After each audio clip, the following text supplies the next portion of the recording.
Chapter 10 Best Time of His Life.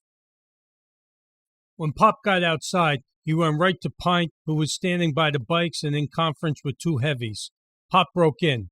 Okay, the kid from inside is off to Monty's. How we looking out here? Pint briefed Pop.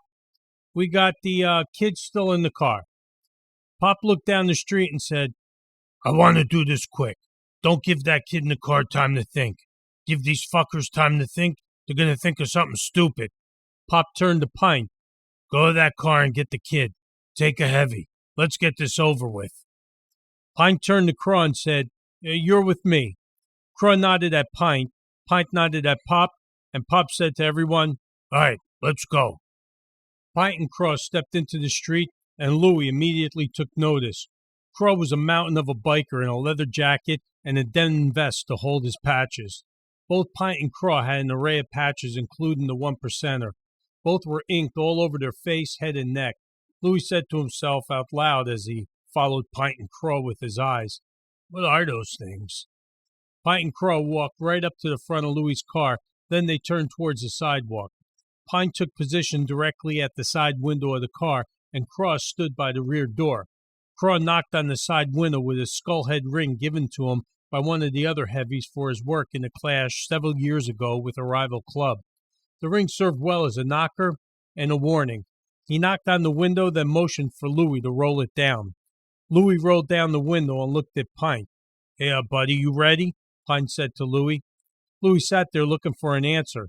He sat there knowing the plan just changed. Pint repeated, We're ready for you. Come on. Louis unlatched the door and said, Yeah. Pint stepped out of the way and Louis got out of the car and locked the door. Pint said, You don't have to worry about that, buddy. Not here. You're with us. Louis looked at Pint and nodded. For a moment, Pint, Craw, and Louis stood there. Pint said to Louis, You gonna bring something with you? Louis knew what Pint meant, but said, Like what? Pint looked at Craw, then back at Louis. The kid inside says you got a bag. You got a bag or something? Louis replied, Where's the kid inside? Pint said, Just that. Inside. It only took a second for Louis's thoughts to hash through all the issues at hand. Where was Pug? This wasn't the plan. Louis's thoughts were getting scrambled. Pug's probably sitting there with a bag of money, and he's not letting go of it. They sent these two animals out to get the dope. Louis thought, that's got to be what's happening. Yeah, I got a bag. Louis walked around Craw and made his way to the back of the car. Pint and Craw followed him. Louis opened the trunk of the car. He paused. Then he took out a duffel bag and closed the trunk.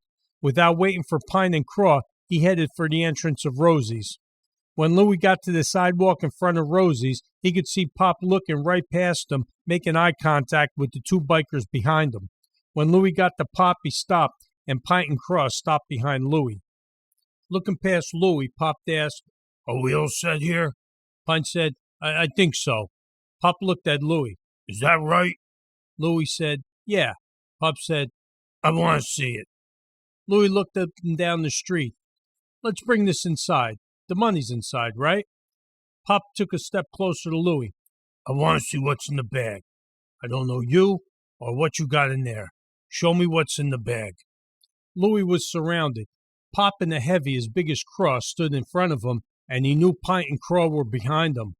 Wherever there was a break in the conversation, he could hear the heavies breathing like a herd of buffalo.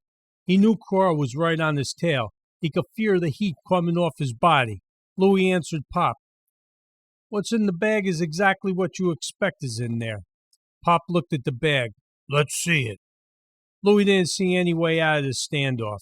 He could keep arguing, but where would that go? It was a matter of resolve, and it looked like the bikers resolved to seeing what was in the bag. Louis stood there with his scrambled thoughts. Everyone stood silent. Louis dropped the bag on the sidewalk and took a knee. He looked up to see everyone looking down at him. He looked back down, unzipped the bag, and revealed the dope. Pop tapped Louis on the shoulder with a knife and said, Bust the pack. It better be real, kid. Louis didn't even hesitate. He took the knife and slit a pack open, got some of the dope on the end of a knife, stood up, and handed the knife to Pop. Pop stuck the knife in his mouth, and Louis watched him think about it for a good long time.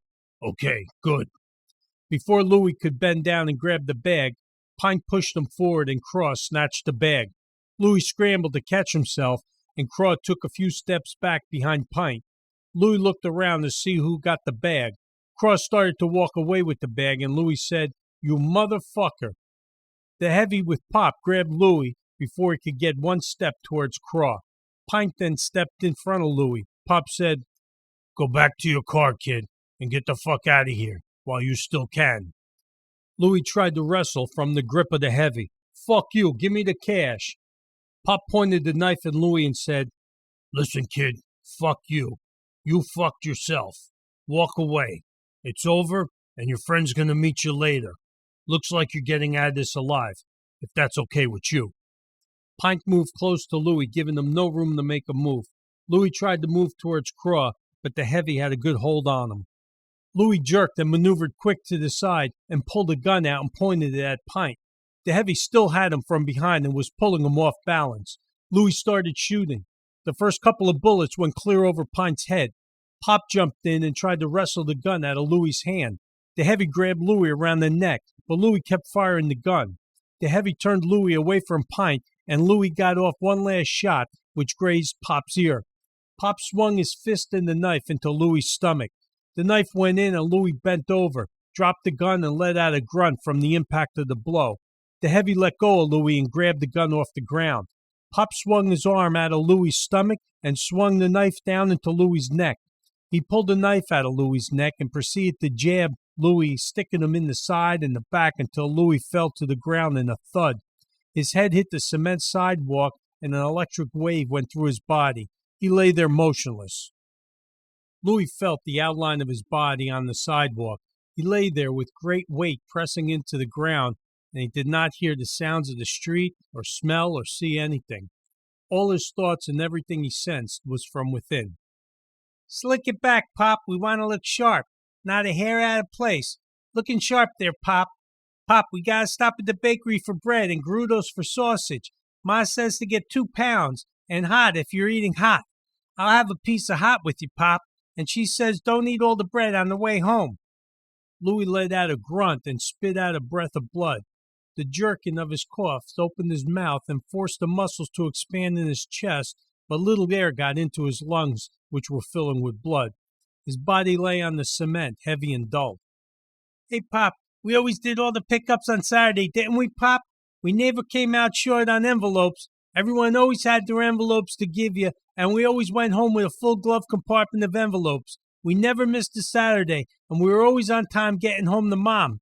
No matter how many people wanted to talk with you, Pop, we always made it home on time. And Mom always had dinner waiting, and we always brought home the bread and the pastries. We ate a lot of pastries on Saturday, didn't we, Pop? We ate a lot of bread ends." Blood pooled around Louis, flowing out of the holes in his body. Faint breaths moving blood in and out of his lungs. The blood moved out of his mouth in spurts. His body lay heavy and still, sinking deeper into the concrete. "Pop, remember that real cold Saturday? We kept the windows down so we could ride the wind with our hands. Remember the day you stuck your head out the window and your hair froze? Pop, remember all our Saturday drives? Remember them, Pop?" Louis's last human interaction was an old biker pushing a knife into his body, and the last words he said to another person were, "Fuck you." The last person he saw was a biker who killed him, and the last he saw of this world was a dirty biker bar in a bad section of town. Louis had his last thoughts laying on a cold concrete slab, and those thoughts were of the best time in his life.